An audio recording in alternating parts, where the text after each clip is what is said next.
Hello everyone. I wanted to make a quick review of this $14 Hot Wheel Jump Booster set.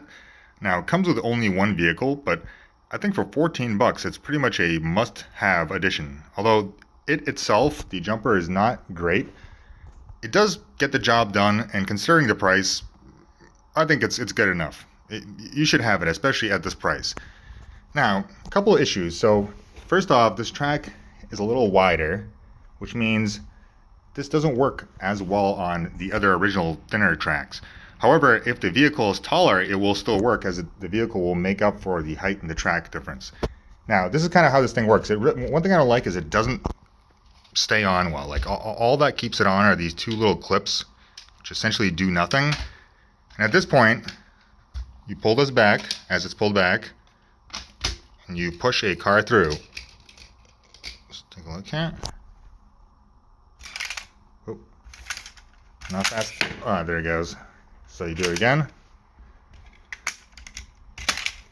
Come on. Really? This is kind of what I mean with this thing. It usually works, but it's not consistent. Let's see.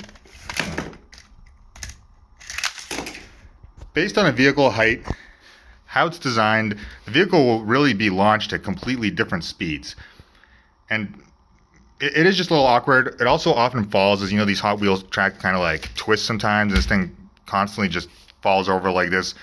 So there are clearly a couple issues with this, but I guess it gets the job done. It boosts the cars. It does what it's supposed to. It also has kind of a good design that makes it so you can't kind of clip your fingers easily. Like you need, as a kid, you're not going to get your finger in here and have it smacked very easily, which I think is also a good design. So yeah, there's not that much to say about this thing, but for $14, you really need some sort of additional booster. The one thing that I don't have, there doesn't seem to be much in Hot Wheels, is any kind of 45-degree or turning tracks to connect all these. So most of them are in straight pieces, which makes it harder to kind of make any kind of loop or kind of city or anything like that. But yeah, if you're just looking for a simple addition to your set, you don't have one of these type of boosters, I think this is worth it.